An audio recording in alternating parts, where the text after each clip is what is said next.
কুরবানি এটি শুধু একটি ধর্মীয় আনুষ্ঠানিকতা নয়, বরং আল্লাহর প্রতি গভীর ভালোবাসা, আত্মত্যাগ এবং তাকওয়ার বাস্তব প্রকাশ। বিশ্বজুড়ে প্রতি বছর কোটি কোটি মুসলমান এই ইবাদত পালন করেন। পরিসংখ্যান অনুযায়ী শুধু মুসলিম জনসংখ্যাই প্রায় 200 কোটির বেশি, এবং এর মধ্যে প্রতি বছর আনুমানিক 15 থেকে 20 কোটি মানুষ কুরবানির ইবাদতে অংশগ্রহণ করেন। শুধু দক্ষিণ এশিয়াতেই, বিশেষ করে বাংলাদেশ, ভারত ও পাকিস্তানে লক্ষ লক্ষ পশু কুরবানি করা হয়। বাংলাদেশেই প্রতি বছর আনুমানিক 90 থেকে 110 লাখের মতো গরু, ছাগল, ভেড়া ও অন্যান্য পশু কুরবানি করা হয়। এই বিশাল ইবাদতের মধ্যে সবচেয়ে গুরুত্বপূর্ণ একটি অংশ হল সঠিক পশু নির্বাচন। আল্লাহ তাআলা কোরআনে স্পষ্টভাবে ঘোষণা করেছেন, আল্লাহর কাছে কুরবানির গোশত বা রক্ত পৌঁছে না, বরং পৌঁছে তোমাদের তাকওয়া। সূরা হজ 37। অর্থাৎ বাহ্যিক পশু নয়, বরং অন্তরের নিয়ত ও আল্লাহ ভীতিই মূল বিষয়। রাসূলুল্লাহ সাল্লাল্লাহু আলাইহি ওয়াসাল্লাম হাদিসে শিক্ষা দিয়েছেন, এমন পশু কুরবানি করা যাবে না যার মধ্যে স্পষ্ট ত্রুটি রয়েছে, যেমন অন্ধ পশু, খোঁড়া পশু, অত্যন্ত দুর্বল পশু বা মারাত্মকভাবে আহত পশু। এই কারণেই ইসলাম কুরবানির পশুর জন্য কিছু নির্দিষ্ট মানদণ্ড নির্ধারণ করেছে, যাতে ইবাদতটি বিশুদ্ধ ও গ্রহণযোগ্য হয়। ছাগলের ক্ষেত্রে সাধারণভাবে কমপক্ষে 1 বছর বয়স পূর্ণ হতে হবে।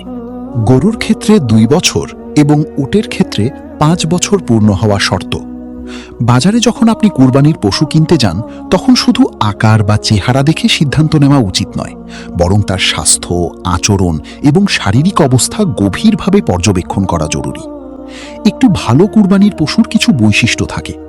এর চোখ উজ্জ্বল ও পরিষ্কার থাকে, শরীর ভারসাম্যপূর্ণ ও শক্তিশালী হয়, হাঁটা চলায় কোনো সমস্যা থাকে না এবং এটি সাধারণত চঞ্চল ও সতেজ থাকে। অন্যদিকে যেসব পশু অতিরিক্ত দুর্বল, খাওয়া দাওয়া কম করে, চলাফেরায় কষ্ট পায় বা শরীরে বড় কোনো ক্ষত আছে, সেগুলো কুরবানির জন্য উপযুক্ত নয়। বিশ্বব্যাপী গবেষণায় দেখা যায়, কুরবানির মৌসুমে পশু কেনার সময় প্রায় 20 থেকে 30% মানুষ প্রথমে ভুল সিদ্ধান্ত নিয়ে থাকে, পরে যাচাই বাছাই করে সঠিক পশু নির্বাচন করে। এটি প্রমাণ করে যে সচেতনতা এখনও অনেকের মধ্যে পুরোপুরি তৈরি হয়নি। কিন্তু একজন মুসলমান হিসেবে আমাদের দায়িত্ব হলো এই ইবাদতকে সর্বোচ্চ সতর্কতার সাথে সম্পাদন করা। মনে রাখতে হবে, কুরবানি কোনো প্রতিযোগিতা নয়, এটি আল্লাহর সন্তুষ্টির জন্য একটি ইবাদত। তাই বেশি দামের পশু নয়, বরং সঠিক, সুস্থ এবং শরীয়তসম্মত পশু নির্বাচন করাই সবচেয়ে গুরুত্বপূর্ণ। রাসূলুল্লাহ সাল্লাল্লাহু আলাইহি ওয়াসাল্লাম নিজে সর্বোত্তম পশু কুরবানি করতেন, যাতে ইবাদতের মান ও বিশুদ্ধতা বজায় থাকে। শেষ কথা হলো, সঠিক পশু নির্বাচন মানে শুধু বাজারের ভালো ডিল খোঁজা নয়, বরং আল্লাহর কাছে গ্রহণযোগ্য একটি ইবাদতের প্রস্তুতি নেওয়া। আসুন আমরা কুরআন ও সহিহ সুন্নাহর আলোকে সচেতন হই, সঠিক পশু নির্বাচন করি এবং আমাদের কুরবানিকে আল্লাহর দরবারে কবুলযোগ্য করে তুলি।